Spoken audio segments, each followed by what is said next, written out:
Uhuru Kenyatta. He's Kenya's president, and he's on trial this week in the International Criminal Court on charges of crimes against humanity.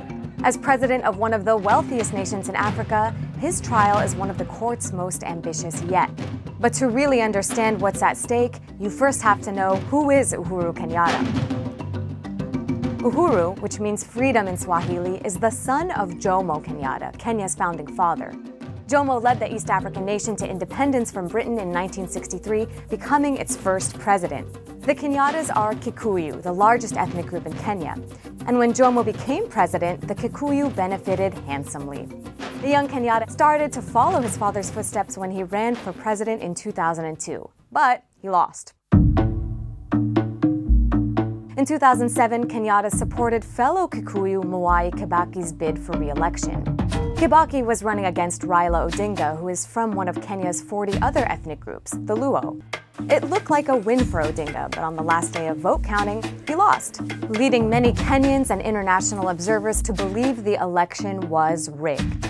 Violence broke out immediately after the election. What started out as protests quickly escalated into tit-for-tat ethnic attacks. In the weeks that followed, over 1,200 people died in violent clashes, more were injured, and 600,000 people were displaced.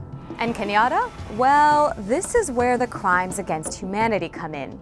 He allegedly orchestrated and funded revenge attacks against Odinga supporters. The violence only died down when Kibaki and Odinga agreed to form a coalition government and establish a special tribunal to bring the perpetrators of the violence to justice. But that never happened. And in the meantime, Kenyatta became Minister of Finance and Deputy Prime Minister. To show he was a man of the people, he ordered government ministers to turn in their Mercedes for more sensible cars. In January of 2012, Kenyatta was indicted by the ICC for being an indirect co-perpetrator to murder, deportation, rape, persecution, and other inhumane acts. But instead of hurting him, he spun the indictment for political support during his presidential bid, portraying the ICC as a foreign power meddling in domestic affairs. And it worked. He won. He went on to say, "The ICC has been reduced into a painfully farcical pantomime, a travesty that adds insult to the injury of victims.